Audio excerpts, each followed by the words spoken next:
As luzes baixas do restaurante Solar do Tatuapé criavam um clima sofisticado naquela noite quente em São Paulo.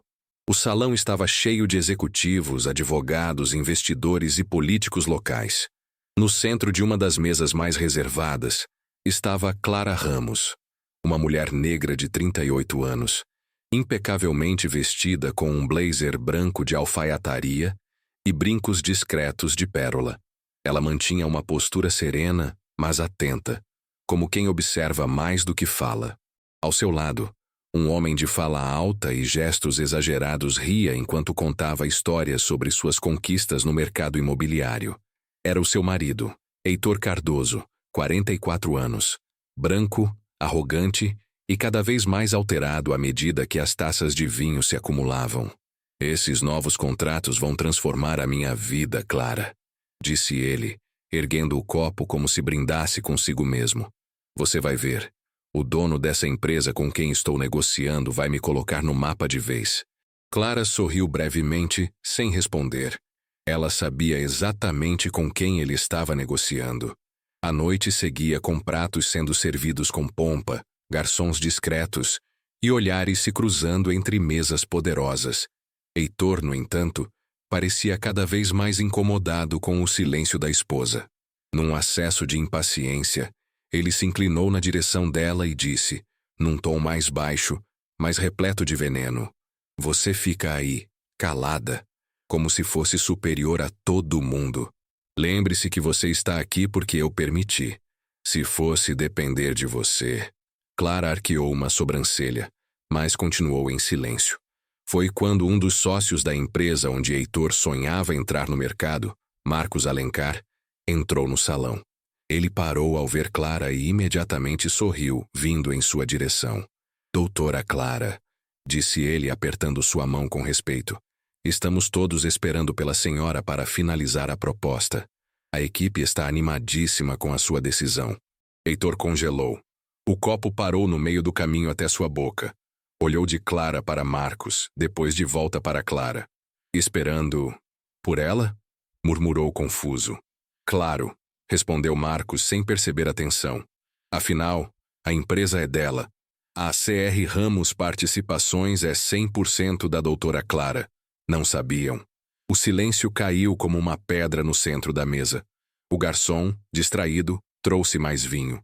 Heitor, tentando disfarçar o choque, virou-se para a esposa, mas ela apenas pegou a bolsa com calma e se levantou. Foi quando ele, completamente tomado pelo orgulho ferido, cuspiu no chão ao lado dela. Não acertou nela diretamente, mas foi mais do que suficiente para calar o salão inteiro. O salão do Solar do Tatuapé, até então repleto de conversas discretas e risadas contidas, mergulhou num silêncio absoluto. Os olhares se voltaram para a cena. Clara, ainda de pé, permaneceu imóvel. Seus olhos, antes suaves e observadores, agora estavam fixos em Heitor com uma expressão difícil de decifrar, algo entre nojo e decepção. Heitor tentava manter a pose, mas a tensão em seu rosto denunciava sua vergonha. Ele havia cuspido não só no chão, mas na própria dignidade, diante de dezenas de testemunhas. E, principalmente, diante da mulher que, até então, ele acreditava controlar. "Você cuspiu?" A voz de Clara cortou o silêncio com clareza e firmeza. "Porque acabou de cuspir no chão de um restaurante onde sou sócia majoritária também." Heitor piscou algumas vezes. As palavras de Marcos ainda ecoavam em sua cabeça. A empresa é dela. A equipe está esperando por ela. Tudo isso contradizia os anos em que ele se vangloriava de ser o responsável pelo padrão de vida deles, como se Clara estivesse ali apenas como acompanhante, como apêndice. "Isso é uma piada?" Ele soltou, a voz mais baixa, mas ainda com um tom de escárnio. "Desde quando você... Desde antes de você me conhecer", respondeu Clara com a voz firme e tranquila. "Eu só não achei necessário te lembrar disso enquanto você falava alto sobre negócios que não entende e projetos que não sabe nem ler. Mas você era assistente jurídica quando nos conhecemos", retrucou ele tentando montar uma linha lógica que sustentasse o ego despedaçado. "Eu que te levei para jantares, te apresentei gente grande, Clara caminhou até ele sem pressa. Olhou nos olhos do marido como quem observa um animal que já não oferece ameaça. Você me conheceu quando eu escolhi parecer menor do que era. Eu precisava entender como funcionava o meio em que você circulava. Eu precisava ver quem era você sem filtros. E agora que vi, tenho certeza, não te devo absolutamente nada. A plateia, silenciosa, seguia acompanhando tudo. Nenhuma voz se levantou em defesa de Heitor. Mesmo os que o conheciam há anos preferiram manter a distância, como se a humilhação fosse contagiosa. Marcos, desconcertado, se aproximou. Doutora Clara, se quiser, posso levar a senhora até a sala privativa. O pessoal da diretoria está aguardando? Claro, respondeu ela. Só vou encerrar uma pendência. Ela se virou de novo para Heitor, que agora segurava o copo com as duas mãos, como se aquilo pudesse impedir seu mundo de ruir. Eu te deixei viver a ilusão de que mandava. Você cuspiu em mim hoje, mas tem feito isso em silêncio há anos, Heitor. Me diminuindo, me apagando. Mas a diferença é que agora todos viram. Você se envergonha por saber quem eu sou de verdade, e não por me desrespeitar. E isso diz mais sobre você do que qualquer outra coisa. Você vai me deixar aqui? Perguntou ele com a voz falhando pela primeira vez. Não, eu vou te deixar com tudo que você construiu sozinho. Ou seja, nada. Clara virou-se com um leve aceno para o garçom, como quem agradece pelo serviço, e seguiu atrás de Marcos em direção ao corredor reservado. As portas de madeira se fecharam atrás dela. Heitor ficou ali, sozinho, sentado à mesa onde o vinho ainda estava sendo servido, mas agora parecia azedo. Na sala privativa, Clara foi recebida com sorrisos, apertos de mão e olhares de respeito. A diretoria da empresa, composta por profissionais de diversas áreas, sabia exatamente quem ela era. A fundadora, a mente por trás da estratégia de expansão, a advogada que havia construído uma rede de negócios sólida, mesmo enfrentando barreiras que poucos ali sequer compreendiam. Está tudo bem? Perguntou uma das sócias, Aline, ao notar a expressão tensa no rosto de Clara. Agora está. O que aconteceu lá fora era inevitável, respondeu Clara, tirando o blazer e ajeitando os cabelos.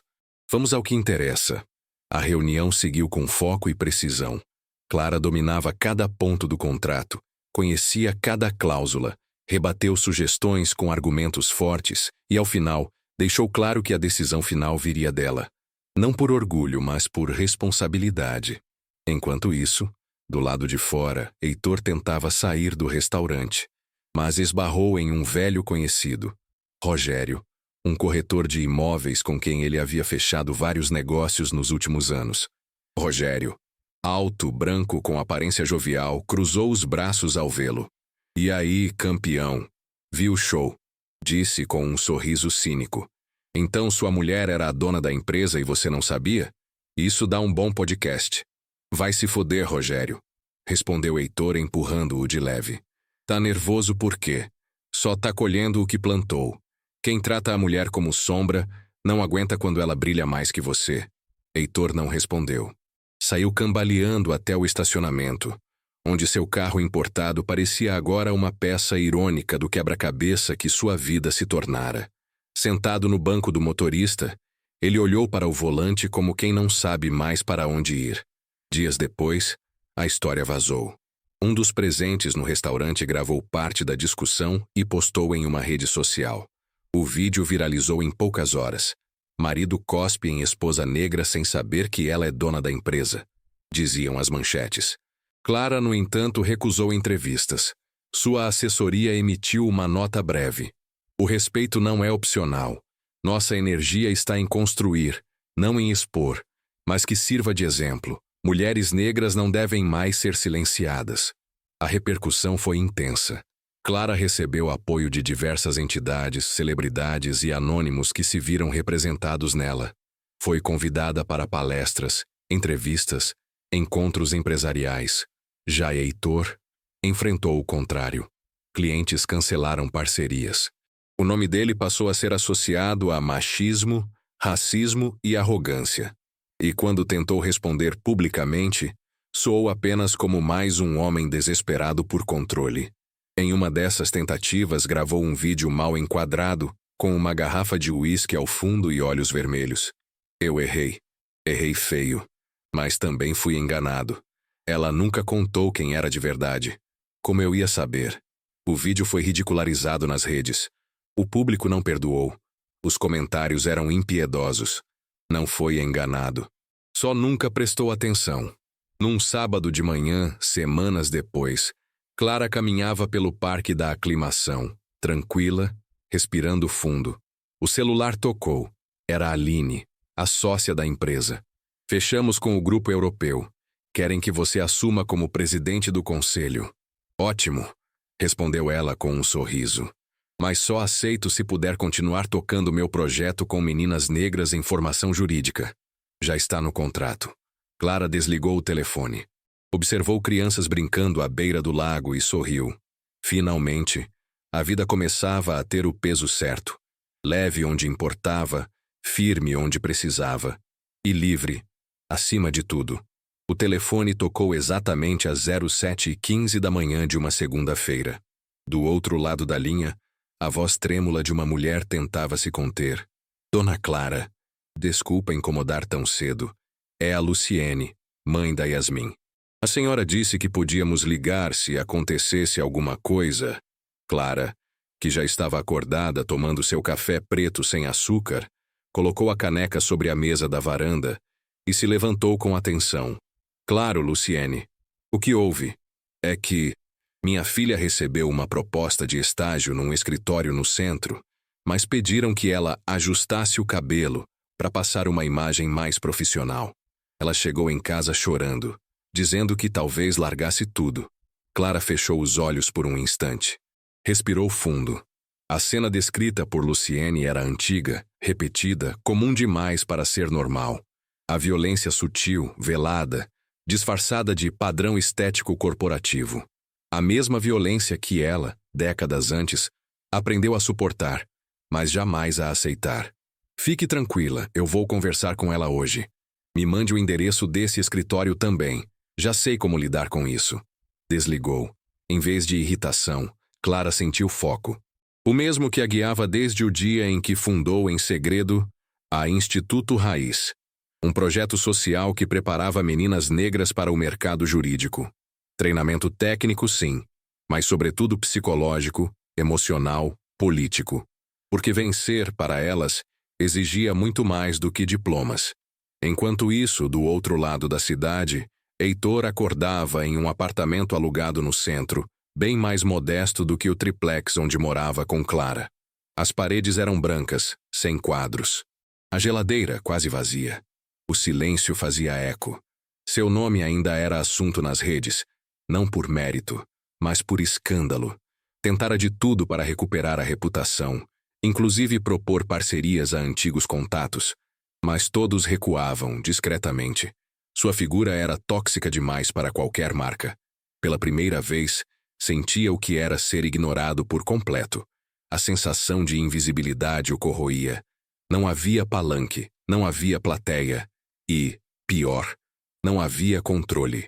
À tarde, Clara chegou ao escritório onde Yasmin havia recebido a proposta. Vestia um conjunto de linho azul marinho e usava os cabelos crespos soltos, volumosos, com a naturalidade de quem entendeu, depois de anos, que sua presença era a verdadeira revolução. A recepcionista a reconheceu na hora. Sussurrou algo para a gerente, que apareceu minutos depois, sem saber bem como reagir. Doutora Clara, que honra! A senhora quer conversar com a Yasmin? Quero conversar com você. 5 minutos. Sozinhos, se possível. A mulher engoliu seco, mas conduziu Clara até uma sala de vidro. A conversa foi rápida, direta. Clara não levantou a voz em nenhum momento. Apenas explicou, com a precisão de quem não admite meias-verdades, que o escritório estava prestes a enfrentar um processo por discriminação. E mais, se quisessem reverter o dano à imagem, poderiam começar com um pedido público de desculpas à jovem estagiária, seguido de um treinamento obrigatório sobre diversidade e inclusão. Nós não achamos que fosse ofensivo, tentou justificar a gerente. Foi só uma sugestão estética.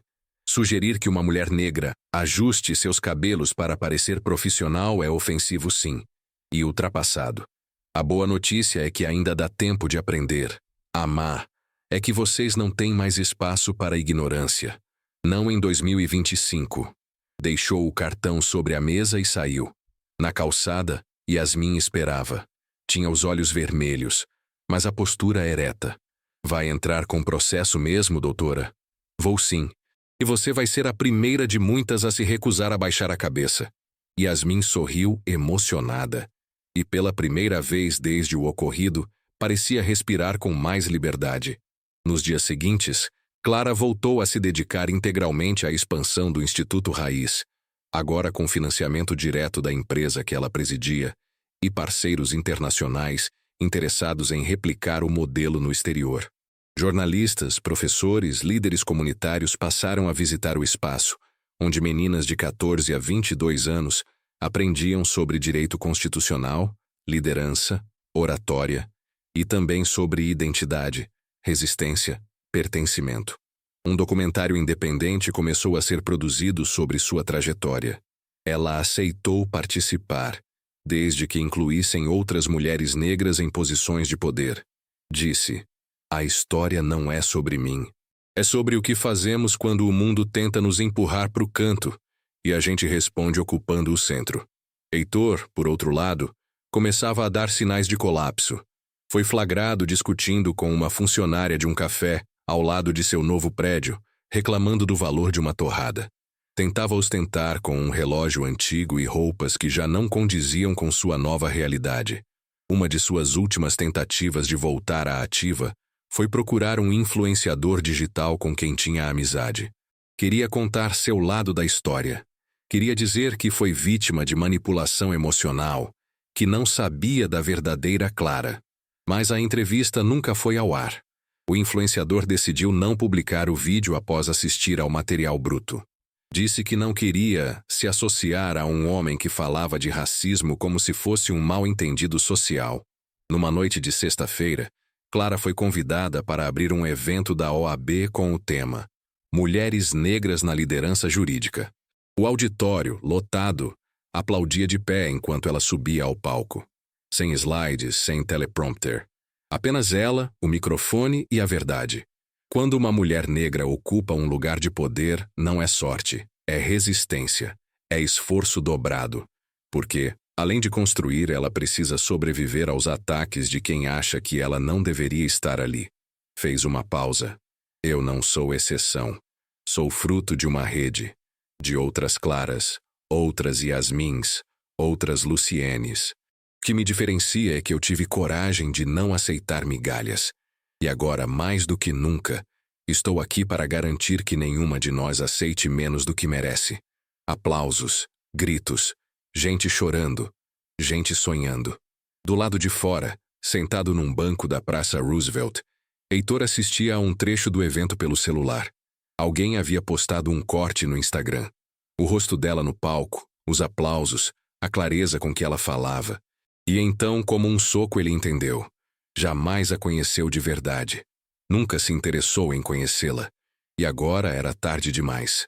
Encostado na parede fria de concreto com os olhos marejados, ele disse, baixo, como se falasse só para si: "Eu destruí a única coisa que valia a pena na minha vida, mas ninguém estava ali para ouvi-lo. E mesmo que estivessem, não haveria consolo, porque Clara não era apenas uma mulher que venceu. Era o reflexo de um tempo que havia mudado. E ele, Heitor, era apenas o eco de um passado que ninguém queria mais ouvir." Na manhã de terça-feira, Clara chegou à sede da CR Ramos Participações com o mesmo ritual de sempre. Passou pela portaria cumprimentando cada funcionário pelo nome, trocou algumas palavras com a copeira sobre o novo neto dela, elogiou a estagiária de marketing que finalmente teve coragem de usar seu cabelo Black Power natural e seguiu para o elevador com sua pasta de couro sob o braço. Ao entrar na sala de reuniões do 15º andar, foi recebida por um grupo de investidores estrangeiros, vindos de Moçambique e Angola, interessados em implantar o modelo de negócios da CR Ramos em seus países. A fala de abertura coube a Clara, como sempre. Ela começou sem rodeios. O maior ativo de uma empresa é a confiança. Vocês não vão encontrar aqui uma empresa que aposta apenas em números. Nós investimos em pessoas. E mais importante, em narrativas. Sabemos o que é ser subestimado.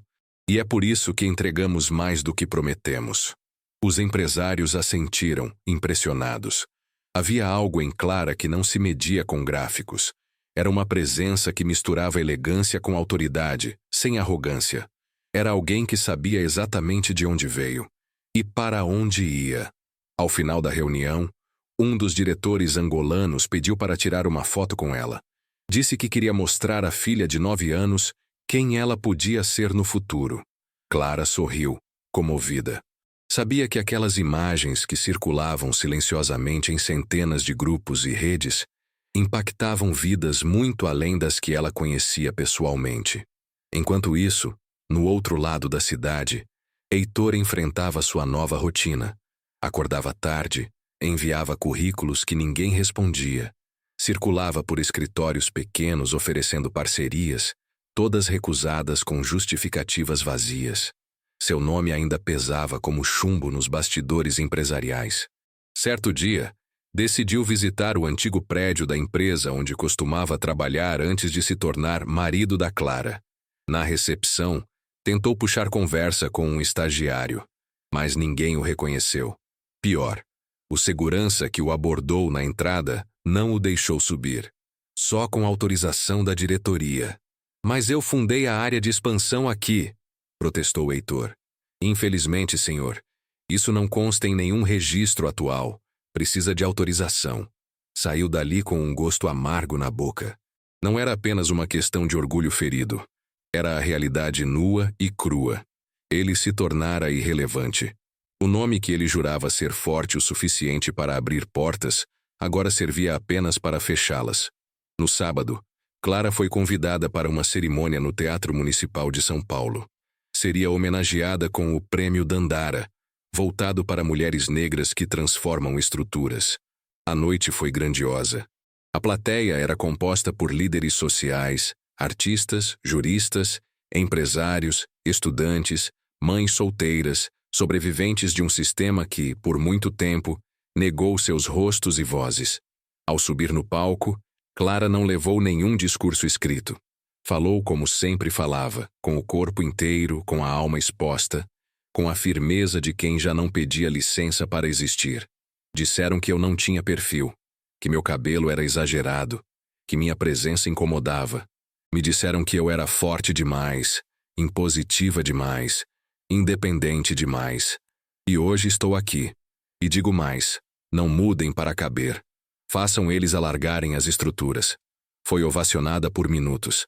Entre os aplausos, Clara viu, no fundo do teatro, Yasmin, de mãos dadas com Luciene, sua mãe, ambas emocionadas. A menina agora estava em estágio na Defensoria Pública do Estado e havia sido aprovada em 2º lugar num concurso de bolsas internacionais para jovens líderes. Clara piscou para ela discretamente. Era como olhar para o próprio passado e ver, finalmente, que a estrada que ela abriu já não era só sua. Na manhã seguinte, ao abrir a caixa de entrada do e-mail, Clara encontrou uma mensagem inesperada.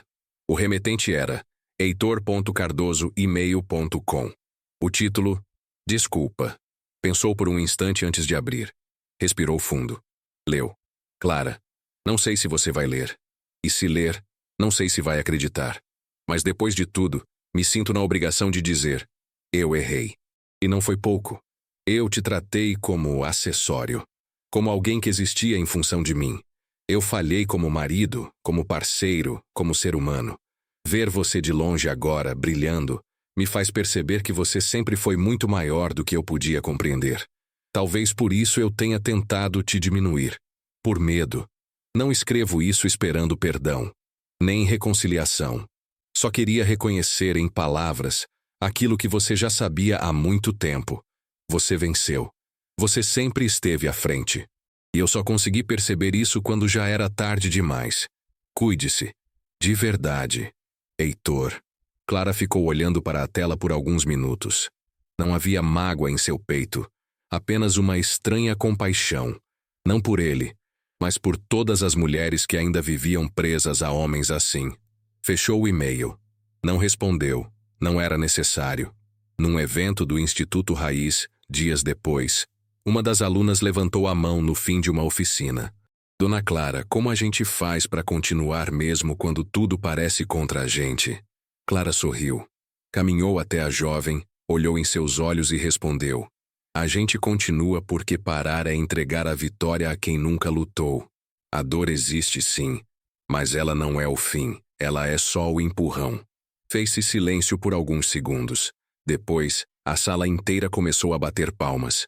Aquelas palavras, simples e diretas, traziam dentro de si a essência de quem conheceu a injustiça de perto e escolheu combatê-la com elegância, mas sem submissão. Na última cena daquela semana intensa, Clara estava em casa, no mesmo sofá onde tantas vezes se calou, agora em silêncio por escolha. Lia um livro de Bell Hooks com um jazz suave ao fundo. Olhou ao redor. Paredes com quadros de artistas negros, plantas exuberantes, um ambiente que transbordava memória e afirmação. Pegou o celular, tirou uma foto de si mesma com o livro no colo e escreveu na legenda para sua rede: não é vingança, é justiça, consciência e reconstrução.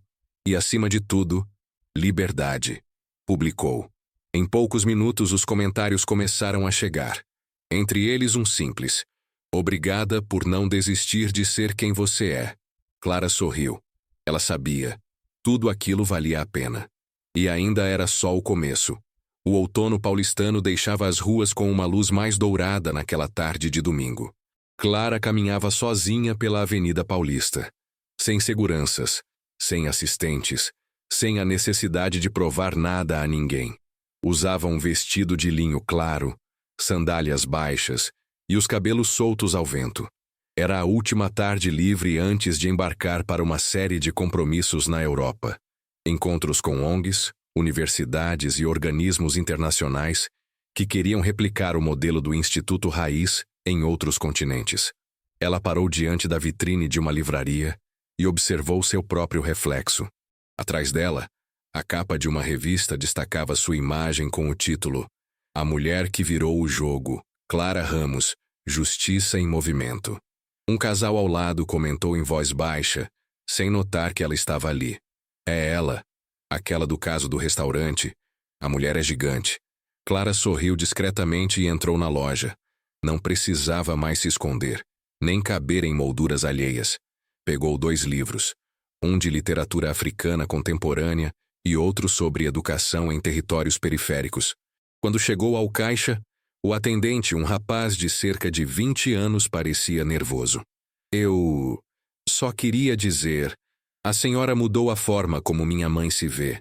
Ela agora voltou a estudar por sua causa. Clara apenas colocou a mão sobre a do rapaz com gentileza. Diga a ela que ainda há tempo para tudo. E que nunca é tarde para ocupar o lugar que é nosso por direito. Saiu da livraria com passos leves. O mundo parecia em movimento, como se ela tivesse destravado algo dentro dele, ou ao menos dentro de si. No dia seguinte, no aeroporto de Guarulhos, Clara se despediu de Yasmin, agora coordenadora de jovens no instituto. A menina, que antes hesitava em falar em público, agora conduzia grupos com firmeza e empatia. Enquanto aguardavam o embarque, Yasmin entregou a Clara um envelope. Abre só quando o avião decolar. É uma coisa simbólica, mas é de coração. Clara guardou o envelope na bolsa e embarcou minutos depois direto para Lisboa. Assim que o avião estabilizou no ar, ela abriu o envelope. Dentro, havia uma carta manuscrita. Dona Clara, a senhora foi a primeira pessoa que me viu de verdade, que olhou para o meu cabelo, para minha fala, para minha história e não quis mudar nada. Só me fortalecer. Essa carta é só para dizer, a senhora não me salvou. A senhora me ensinou a me salvar. Com amor, Yasmin. Clara olhou pela janela do avião. Lá embaixo, as nuvens cobriam São Paulo como um véu. Lá dentro, ela permitiu que uma lágrima solitária descesse. Não era dor, nem saudade. Era alívio. Era o sentimento de missão em curso. 3 semanas depois, em Genebra, Clara falava diante de uma comissão da ONU. À sua frente, diplomatas, ativistas e acadêmicos de mais de 40 países. A pauta: modelos alternativos de justiça social para mulheres negras. Não viemos pedir espaço. Viemos mostrar que já o ocupamos, mesmo quando tentam nos esconder. A justiça que defendemos não é só a dos tribunais. É a justiça de existir com dignidade, de não ter que esconder quem somos para sermos aceitas. A plateia, composta majoritariamente por mulheres, aplaudiu com respeito e emoção. Ao fim da conferência, Clara foi cercada por representantes de universidades na Nigéria, ativistas de favelas da Colômbia, jovens do Senegal. Naquela noite de volta ao hotel, ela releu um trecho de Angela Davis que sempre a guiava. Quando a mulher negra se movimenta, toda a estrutura da sociedade se movimenta com ela. Fechou o livro com um leve sorriso. Era verdade. Ela havia se movimentado. E o mundo não era mais o mesmo. De volta ao Brasil, meses depois, Clara caminhava por Paraisópolis, onde o Instituto Raiz abria sua terceira unidade. A inauguração contava com artistas locais, rodas de conversa e um mural pintado por jovens da comunidade. No centro do mural, o rosto de Clara, cercado por livros, flores e frases como "Agora a nossa voz é lei". Enquanto observava o trabalho dos grafiteiros, um menino de uns 8 anos puxou sua mão. "Você é a moça da parede?" Clara agachou-se para ficar na altura dele. "Sou. E você? Vai ser o quê quando crescer?" "Juiz. Mais um que escuta todo mundo, não só os ricos." Ela riu, emocionada. Pegou um caderninho na bolsa e escreveu algo. "Então você precisa começar por aqui. Essa é uma lista de livros que você vai gostar. Quando terminar, me conta. Eu venho te visitar." O menino saiu correndo, como se tivesse ganhado um superpoder.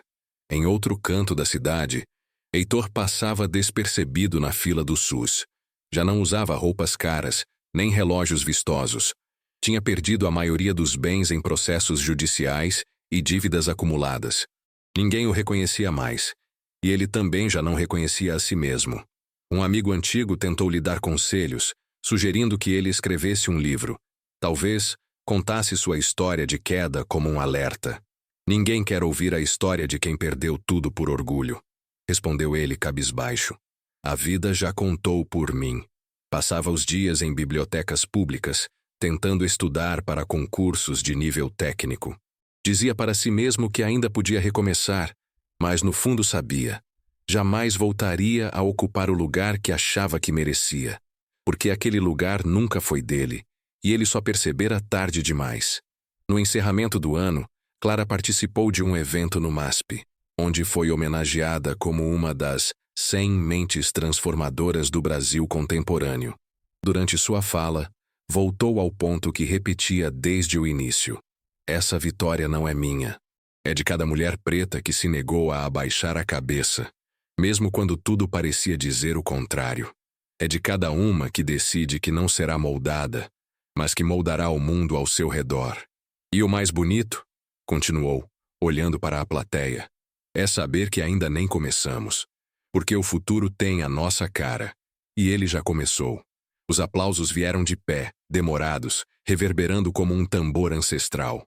E ali, naquele salão de arte, onde tantas vezes corpos como o dela foram ausentes, Clara Ramos, advogada, empresária, líder, mulher preta, encerrava mais um ciclo, não como exceção, mas como evidência de um novo tempo, um tempo em que justiça e voz caminhavam juntas.